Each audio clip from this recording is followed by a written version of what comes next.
लाडकी बहीण योजनेचा अपप्रचार होईल अशी विधानं करू नका। रवी राणांसारखे आमदार ज्या प्रकारे भाष्य करतात ते चुकीचं। राणा आणि महेश शिंदेंच्या वक्तव्यानंतर मुख्यमंत्र्यांचा कॅबिनेट मंत्र्यांना दम। लाडकी बहीण योजनेचे पैसे परत घेणार नाही, ते तुमचेच काही लोक चुकीचं वक्तव्य करतात आणि सरकारची बदनामी होते। अजितदादांचा महेश शिंदे आणि राणांवर निशाणा।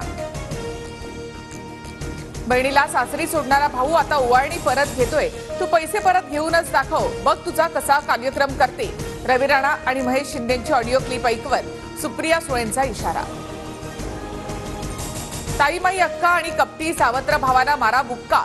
जळगावातील कार्यक्रमातून मुख्यमंत्री शिंदेंचा विरोधकांवर हल्लाबोल। सरकारी पैशातून मतं विकत घेण्यासाठी लाडकी बहीण योजना, मतं न दिल्यास 1500 रुपये काढून घेतील, राऊतांचा हल्लाबोल। तर बारामतीच्या लाडक्या बहिणी दादांना पराभूत करतील अशीही टीका। 1500 रुपये आम्ही देतोय, विरोधकांच्या का पोटात दुखतंय? लाडक्या बहिणींनो, सावत्र भावापासून सावध राहा, फडणवीसांचं आवाहन। तर भाऊबीज माघारी घेतली जात नाही म्हणत राणांच्या वक्तव्यावर देखील स्पष्टीकरण। महाविकास आघाडी सत्तेत आल्यास योजना बंद होईल असं मी म्हटलं, विरोधक कुठल्या ना कुठल्या विषयावर राजकारण करतात। लाडकी बहीण योजनेवर केलेल्या वक्तव्यावर रवी राणांकडून सारवासारव। पुणे जमीन अधिग्रहण प्रकरणात सुप्रीम कोर्टानं राज्य सरकारच्या वकिलांना धारेवर धरलं। योजनांसाठी पैसे मोबदला द्यायला का नाही, उद्यापर्यंत तोडगा न काढल्यास लाडकी बहीण योजना थांबवू, कोर्टाचा इशारा।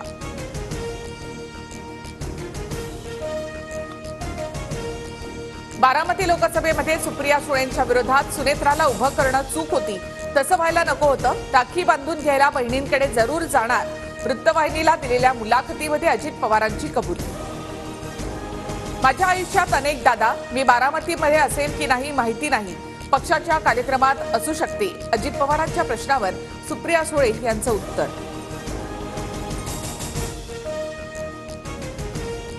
विधानसभेला बारामतीमध्ये अजित पवार आणि युगेंद्र पवारांमध्ये लढत, निवडून येण्यास अजितदादांना कोणतीही अडचण येणार नाही, अनौपचारिक गप्पांमध्ये पार्थ पवारांचं वक्तव्य।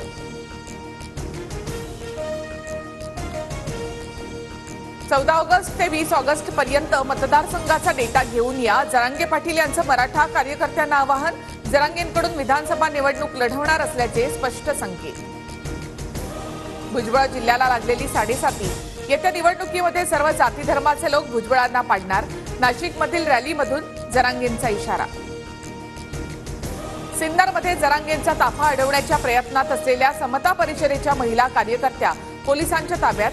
शिर्डीहून नाशिककडे येताना ताफा अडवण्याचा महिला कार्यकर्त्यांचा होता प्रयत्न। नोव्हेंबरच्या दुसऱ्या आठवड्यामध्ये विधानसभा निवडणुकांची शक्यता, 15 नोव्हेंबरपर्यंत निकालाची शक्यता, सूत्रांची माहिती। निवडणुका सोयीच्या होण्यासाठी तारखा मॅनेज करतील, पण आम्ही विरोधी पक्ष जागरूक, संजय राऊतांची टीका। जागा वाटपामध्ये गोंधळ होऊ नये म्हणून भाजपबरोबर शिंदे आणि दादा गटाचे स्वतंत्र सर्वे। लाडकी बहीण योजनेसह इतर योजनांची प्रश्नावली, सूत्रांची माहिती। उमेदवाराचा सर्वे रिपोर्ट निगेटिव्ह असल्यास भाजप तिकीट कापणार, विद्यमान आमदारांनाही आदेश लागू होणार। विधानसभा निवडणुकीसाठी भाजपचा निर्णय, सूत्रांची माहिती। 2 महिन्यांपासून आमचा सर्वे सुरू, निवडून येणाऱ्यालाच तिकीट देणार, संजय शिरसाट यांची प्रतिक्रिया। विधान परिषदेच्या उपसभापती नीलम गोरे यांना कॅबिनेट मंत्रिपदाचा दर्जा, मुख्यमंत्री सचिवालय राजशिष्टाचार विभागाकडून प्रसिद्धीपत्रक जारी। गोरेंनी मानले मुख्यमंत्री शिंदेंचे आभार।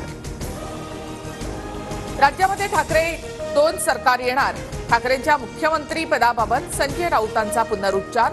तर महायुतीला विधानसभेचा सर्वेही अनुकूल नाही, राऊतांची टीका। साथ नहीं तुम हमारे पीछे चलो, असा पवारांचा ठाकरेंना इशारा। ठाकरेंचा चेहरा चालणार नाही, हे पवारांनी अधोरेखित केलंय, संजय शिरसाटांचं विधान। ज्येष्ठ गायिका अनुराधा पौडवालांना 2024चा गानसम्राज्ञी लता मंगेशकर पुरस्कार जाहीर। पंडित भीमसेन जोशी पुरस्कार आरती अंकलीकर टिकेकर यांना जाहीर। बांगलादेशातील अंतरिम सरकारचे प्रमुख मोहम्मद युनुस यांनी दिली ढाकेश्वरी मंदिराला भेट। अधिकार सर्वांसाठी समान, भेदभाव करू नका, कृपया आम्हाला मदत करा, हिंदू समुदायाबाबत युनुस यांचं मत।